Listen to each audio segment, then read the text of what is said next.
I read Heart the Lover by Lily King, which this is a reread for me, and it's kind of a sequel or companion novel to Writers and Lovers. And so I'm going to be talking about the connections between the two books. If you don't want spoilers for that whole thing, then you should stop listening.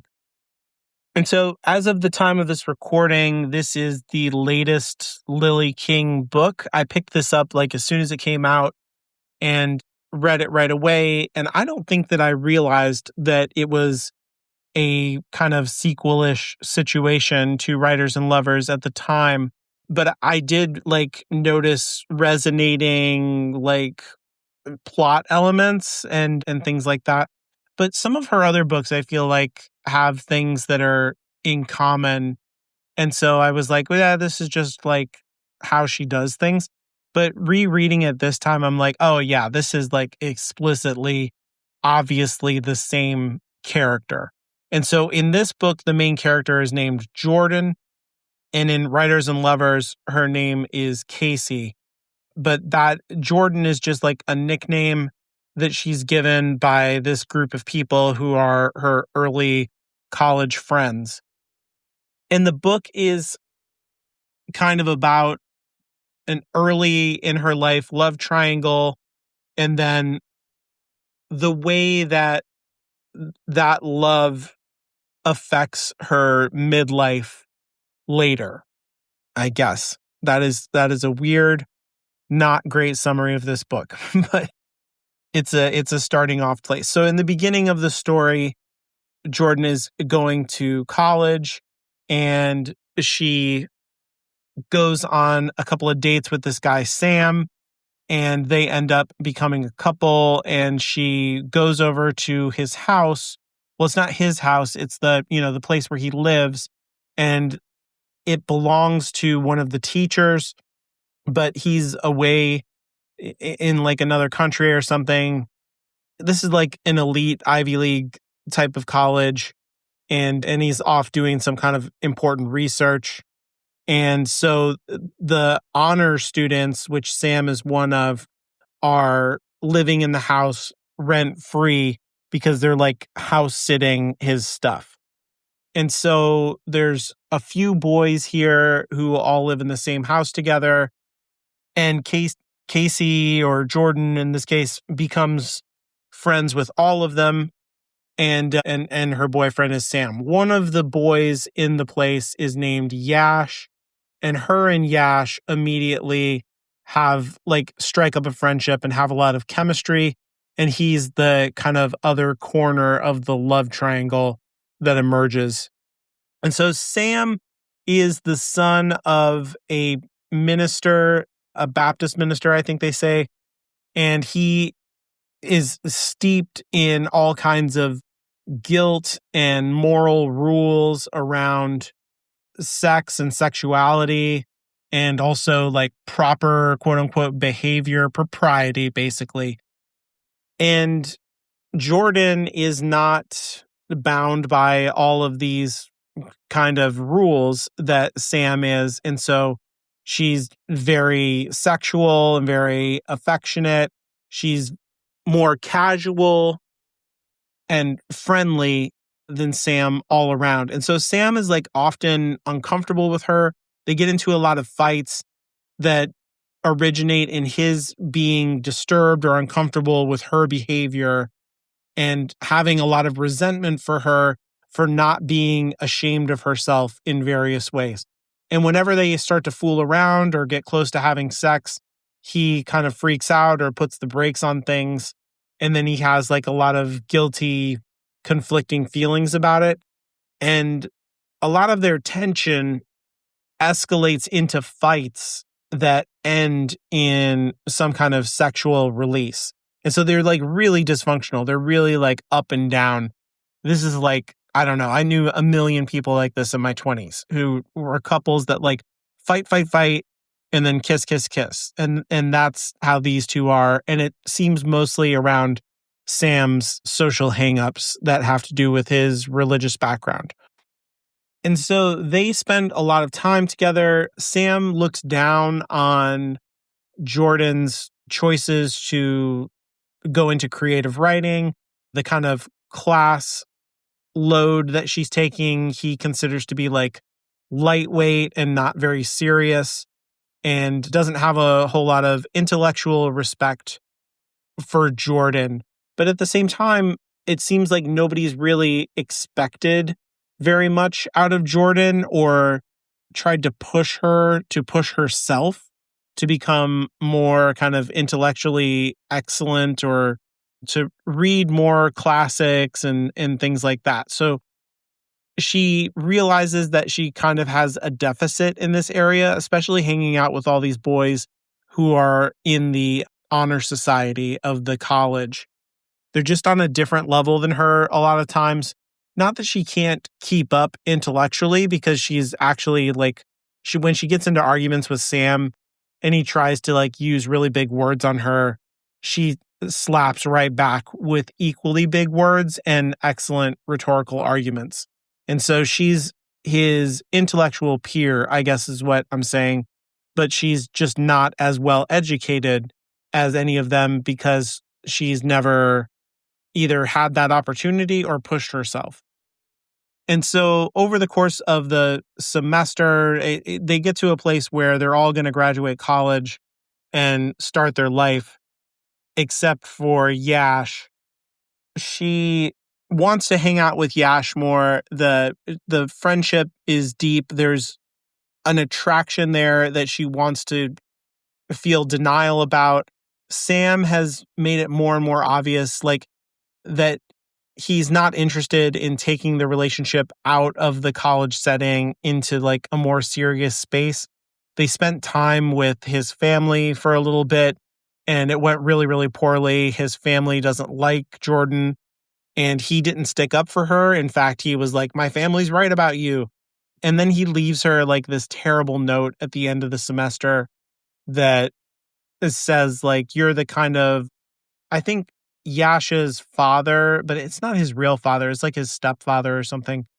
Yash's father says to Sam, oh, that Jordan girl is the kind of girl that you get divorced from.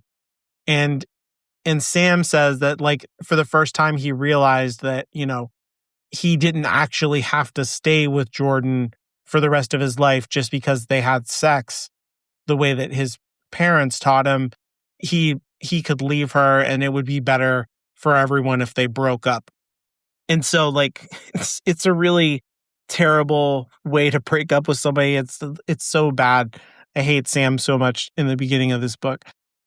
Just like, but he's also like, it's a really well crafted character. For me to have that feeling about Sam, I think speaks to the quality of the novel, because there's a real guy there, I think, who really is in his 20s, who really is struggling to find his identity. He's doing all the things that everybody tells him to do, going to this certain college, joining the honor society, keeping up all the morality of his father, trying to live up to all these standards, following the rules, and all of this like resentment that's underneath the surface and stuff is some part of him realizing that there's more to life than living up to the expectations of others. Those desires come from a place where some part of him wants change, but he is in such deep denial about what that could mean for him that he can't accept it. And so it just makes him like very, very dysfunctional. But on the other hand, Yash seems like so open and fun and easy to be around. And so because he's going to be staying an extra semester or year, Jordan goes to her advisor and says that she wants to do an honors thesis and join the honor society and try to graduate with honors, which is going to take extra time. And then she schedules classes that are the same as Yash's, so they'll be able to go to class together. And so she like actively is trying to cultivate this friendship, and I think she wants it to become romantic. She has a crush on him and she just likes to be around him. So she's willing to commit to more college, take out more loans. And it's kind of, there's something reckless about it. This fits in with the Casey that we know from Writers and Lovers, where she was like deeply in debt because of all of her student loans. And she, had a waiting tables job, which was good money when you were in college, but is not great money when you're in your 30s and you have to pay back huge amounts of student debt. There's just kind of like a recklessness to Jordan or Casey that is always a part of her character. And you can really see it, like the younger version, of course, is going to be a little bit more driven by that recklessness, by going after what she wants and not worrying about the consequences too much than the older version of Jordan. And in this case, what she wants is Yash. But I think she also does want to expand her intellectual horizons and challenge herself. She wants to not to be like taken seriously by these boys necessarily, but for her own sake, she's interested in these things and she's really smart. And so this is a choice that has as much to do with her own development as with the interest that she has in Yash. And so the summer break hits, Yash goes away to spend time with his stepfather, the one who said that Casey's the kind of girl that you divorce. And he works for him. And when he comes back to college, he asks if he can sleep on Jordan's couch and tells her how much he hates being around his stepfather and how he, Yash wants to be a writer and his stepfather is like, that's stupid. That's not a real career. You're a child. You need to grow up. And a lot of the same themes that we saw in Writers and Lovers, where people don't take being an artist as a serious option, and therefore it's associated with childishness, and you have to like, quote unquote, grow out of it. And so Jordan is like very supportive of Yash's artistic career and like his writings and all of that stuff, and tells him that he can do it. And they go on a date, but they both try to pretend like it's not a date. And then by the end of the date, they end up in bed together and they become a couple. And it's like a really joyous part of the book. Jordan is so happy. Yash seems so happy. They're so compatible.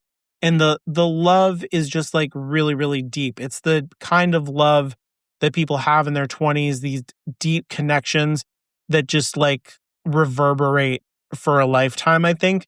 And King just like captures it so powerfully and beautifully. It's a really, like I said, just joyous part of the book.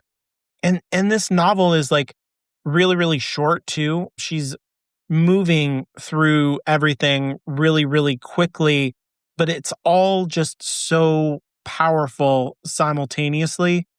It's really impressive, I think, because like my feelings towards Sam are so strong. And when Jordan's with Sam, I have feelings for her that's like, get yourself out of there. Stop doing this to yourself. And when she's with Yash, it feels so good. And I'm so happy for both of them. And all of that is like I said, it's happening, within hundreds of pages, like less than 100 pages of each other, just really, really quickly. It's really impressive. And then the thing that happens is Sam kind of comes back into Yash's life because they're good friends. And Yash knows that he needs to tell Sam that he is in a serious relationship with Jordan now, and that Sam's not going to like that because of all of his proprietary rules about stuff.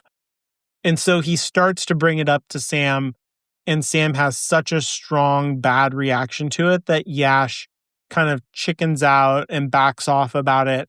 And then the relationship has to become a secret from Sam from then on. And he refuses to come clean with Sam because he's afraid of losing the friendship.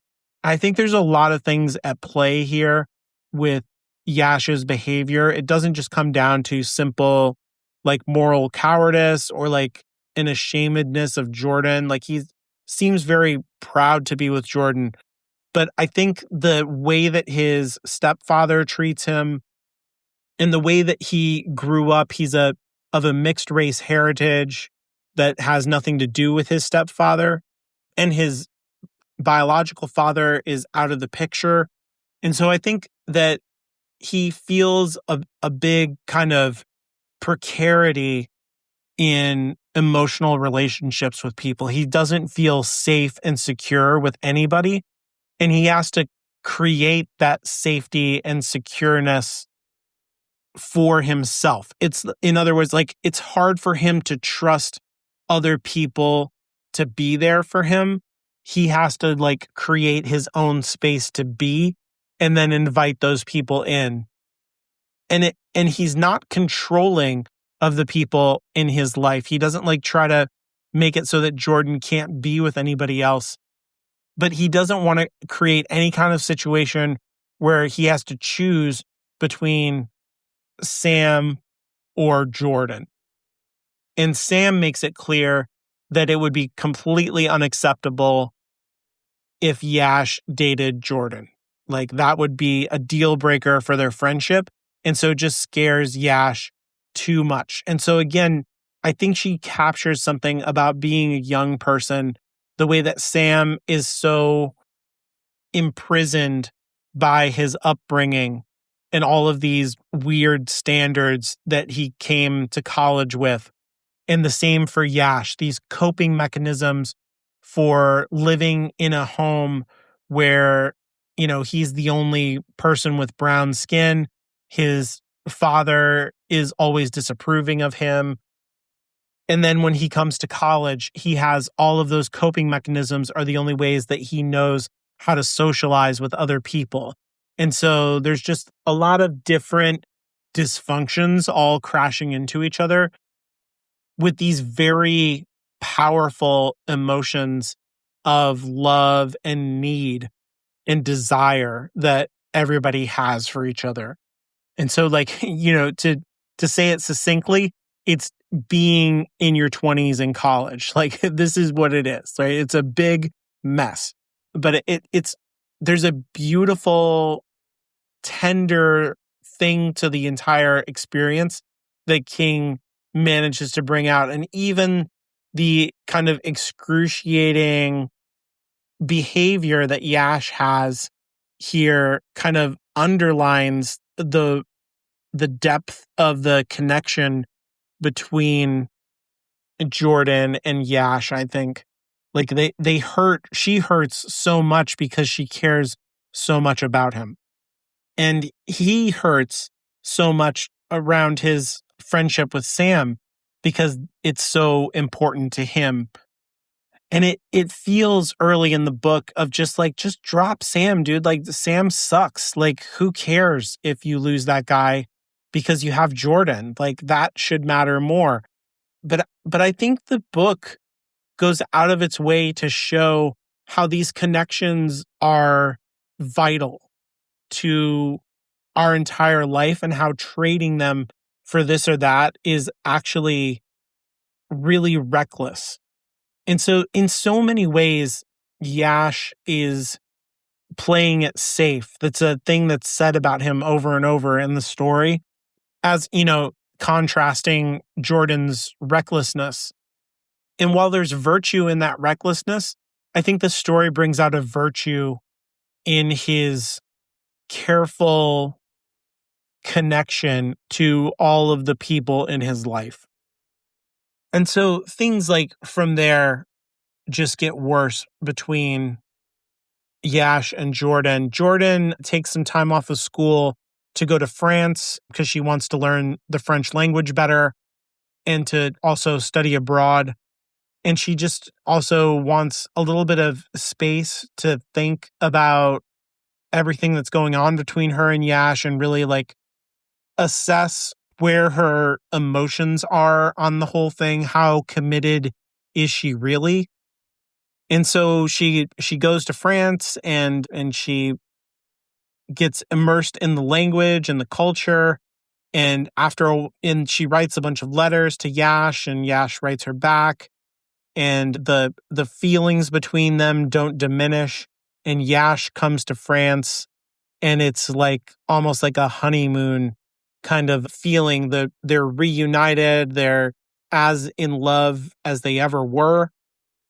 And they start to make plans about the future at this point, about making a deeper commitment to each other and staying together, moving in together somewhere, moving to some city, either, in Europe or in America, and trying to be together. And Jordan wants to be in Paris, and Yash wants to be in New York. And Jordan compromises and agrees to go to New York, and she establishes herself there and then waits for Yash to show up on the airplane. And his flight comes in and he's not on it. And the next flight comes in and he's not on it. And on like that. And she calls his house. And it turns out that not only is he not coming to New York, but he's going to a completely different place. And he's not going to meet with her at all. And he's given up on being a writer. And now he's going to do something totally different and much safer.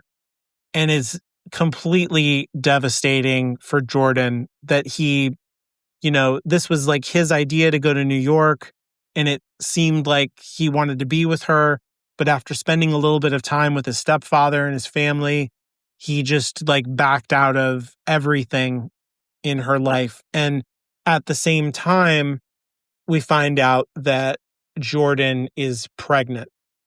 And so that is the end of part 1 in the book. And then when we open in part 2, Jordan is in her middle age. She has 2 kids, and she has a husband who is not Yash. And what has happened in the intervening time between part 1 and part 2 is the novel Writers and Lovers, where we had the entire story with Casey being at the, a waitress, and she meets the 2 guys, and she has the love triangle, and she chooses to be with Silas, and then she gets the book deal, and everything is like a lot better. She's a teacher on the side, and so her entire life is improved. And indeed, we see that she's still with him. They have 2 healthy kids together, and so she had this whole scare about, could she be like physically able to still have a baby? And the answer is yes. And I think once you know that this entire kind of like love story happened to Casey before Writers and Lovers, and the whole thing with like her being pregnant and all of that stuff, like all of her behavior, it takes on a different kind of coloring, and it has more richness and depth to it, and makes more sense around her anxiety around children, but also her desire to connect with children, because she gave that it was a daughter that she had up for adoption, and she feels good about it. At no point does she feel like she made a mistake or something like that.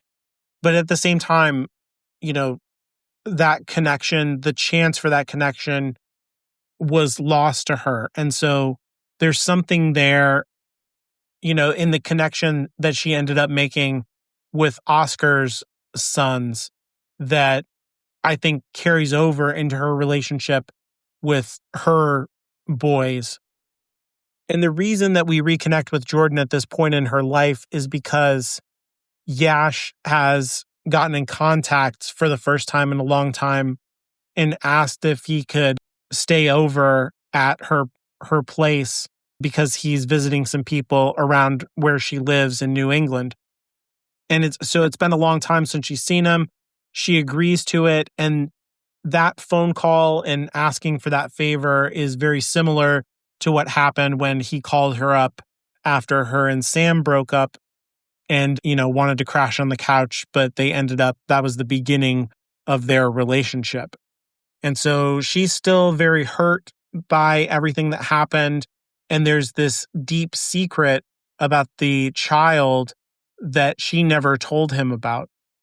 And so there's hurt, there's mistrust, there's grief. And that's kind of the context that he walks into. And he sees how happy her family is, how great her kids are. And he is really good about it. Like, he's not sullen or crappy, but his connection to Jordan and her connection to him is still really strong. It's still very much there. Not only like the deeper friendship that they have, but there's still an attraction. There's still that love there. But now the love produces grief for Jordan and resentment and anger. And we find out that Yash continues to be friends with Sam, and that now he is a lawyer instead of a writer, and that he thinks of his job as being very boring and not good, but very safe. While meanwhile, Jordan has become a best-selling author and has several books out, and Silas is a, successful teacher, and he does his own writing. And so they are working artists in a way that Yash was afraid to try, and went into this much safer career of law that he does not seem to love and have the same kind of zest for that Jordan does for her career.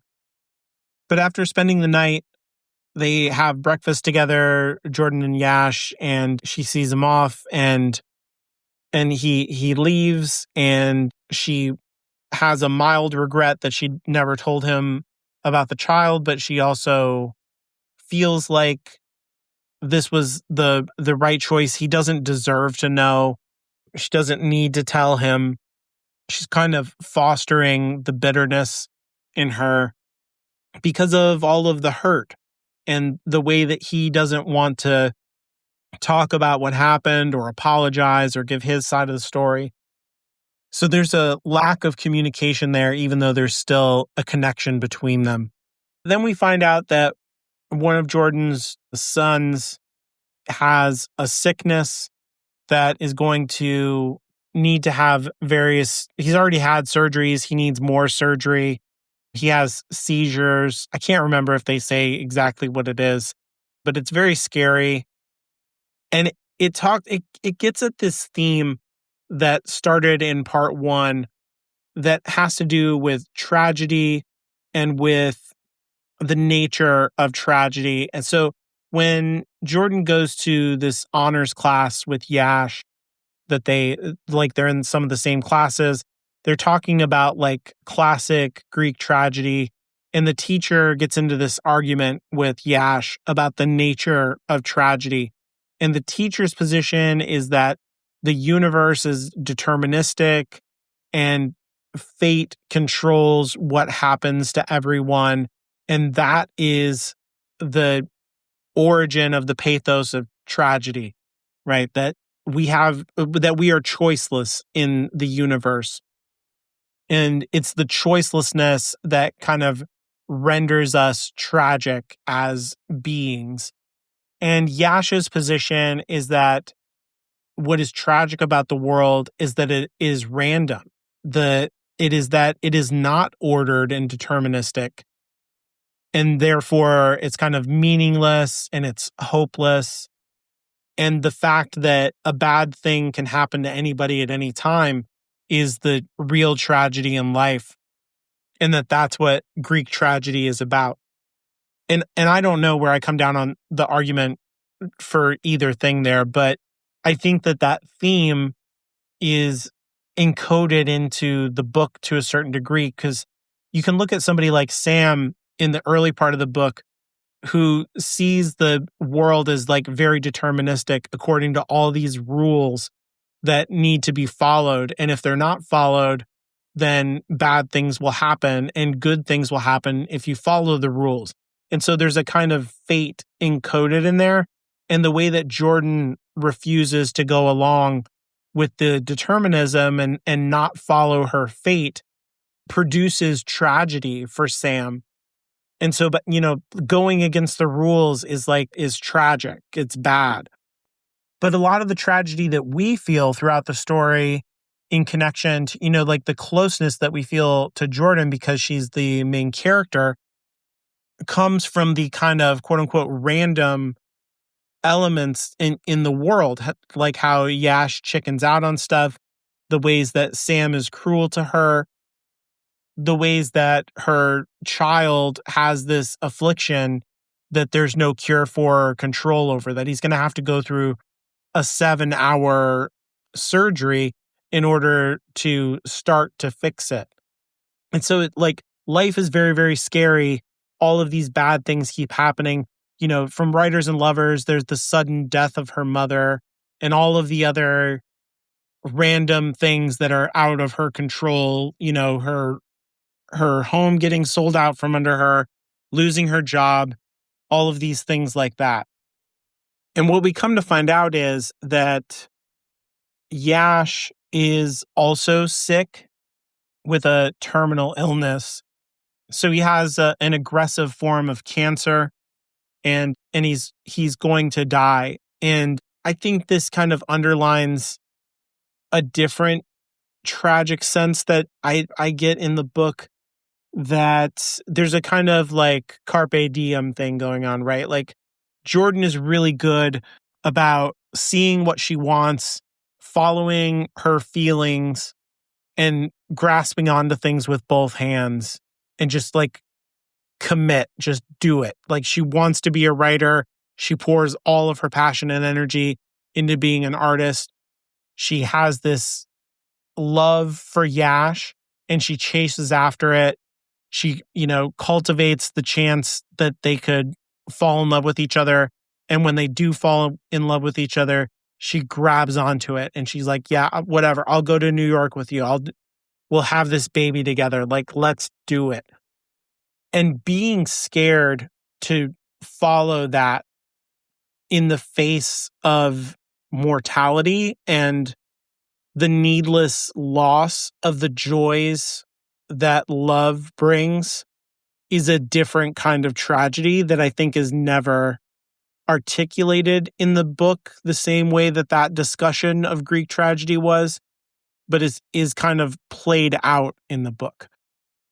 So there's something tragic about the fact that it ends up that Yash is going to die in his 40s of cancer when he spent his whole life kind of like playing it safe, making the quote unquote smart choice.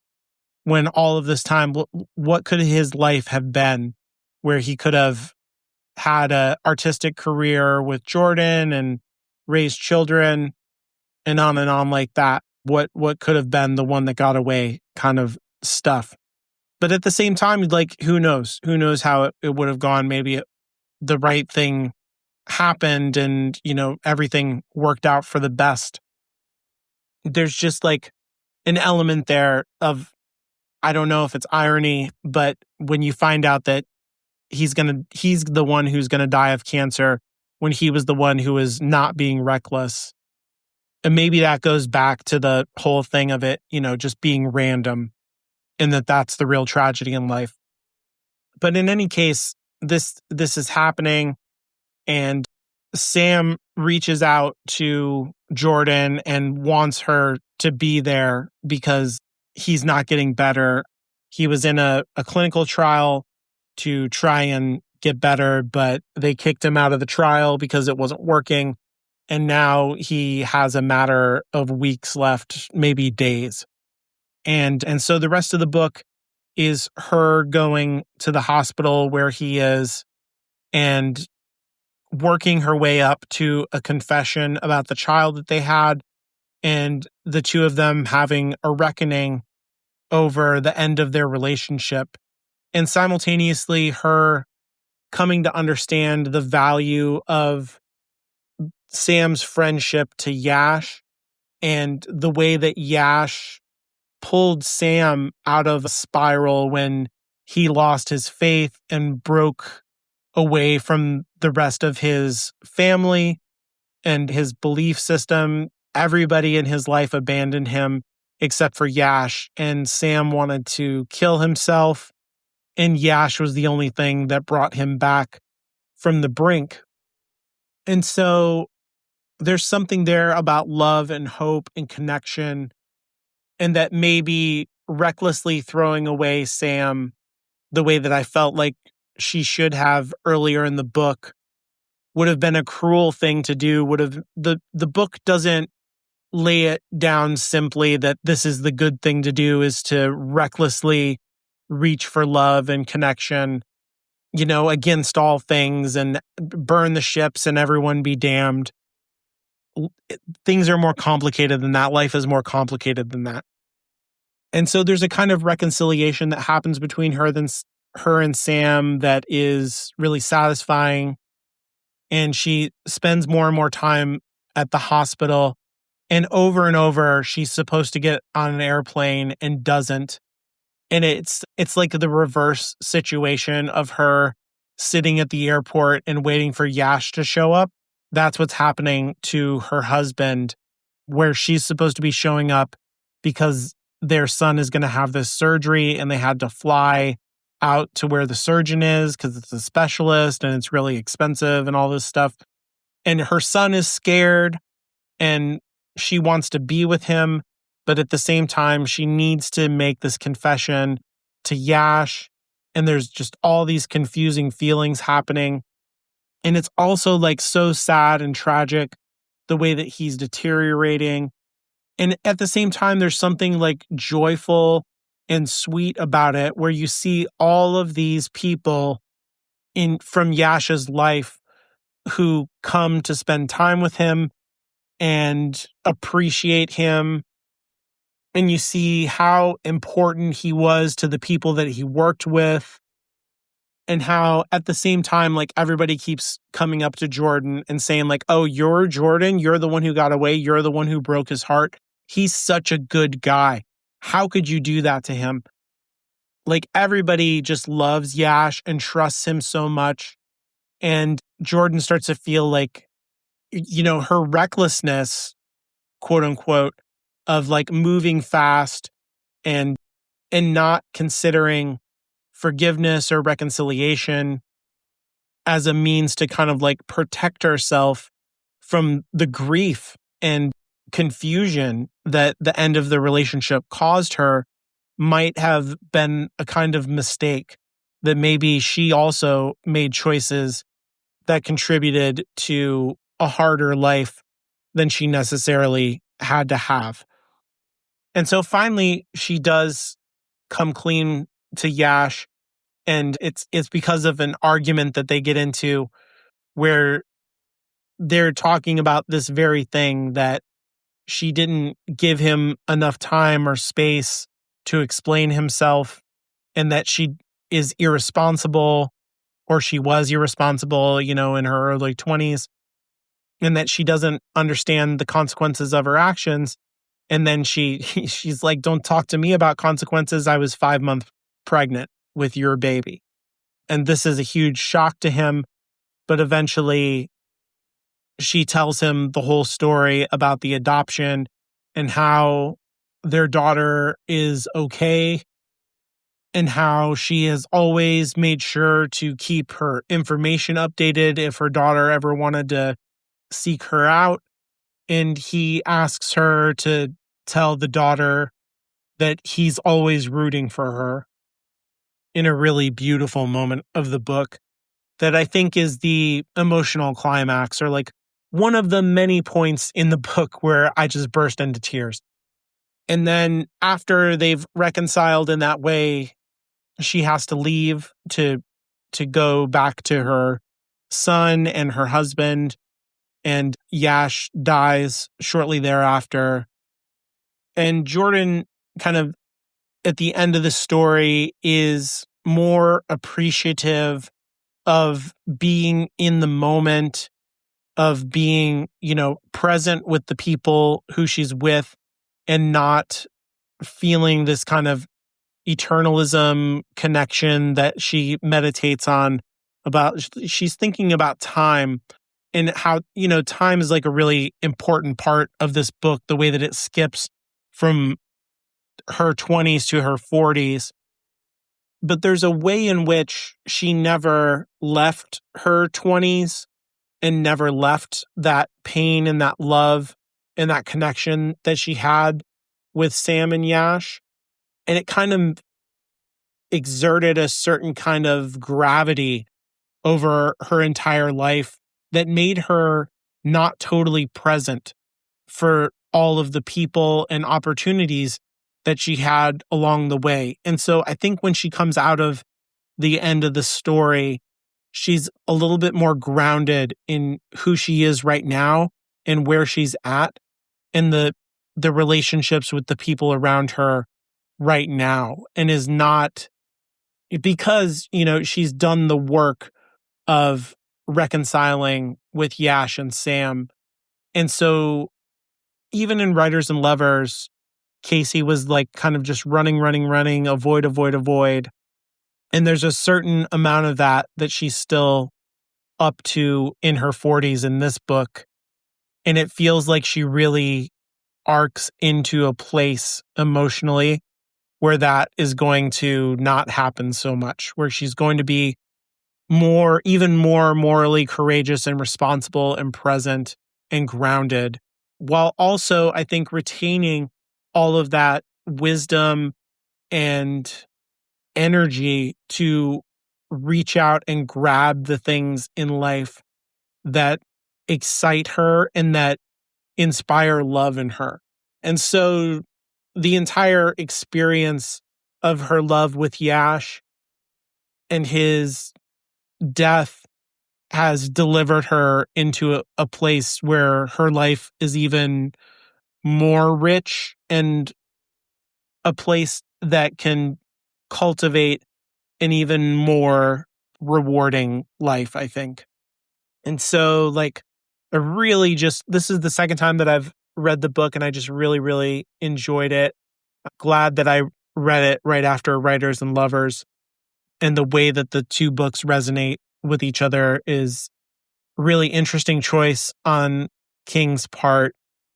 And the book hit me even harder this time, and I'm not sure that I would have expected that to be possible, given that I knew what was going to happen, but it still smacked me in the face, because Lily King is amazing. She's a great writer.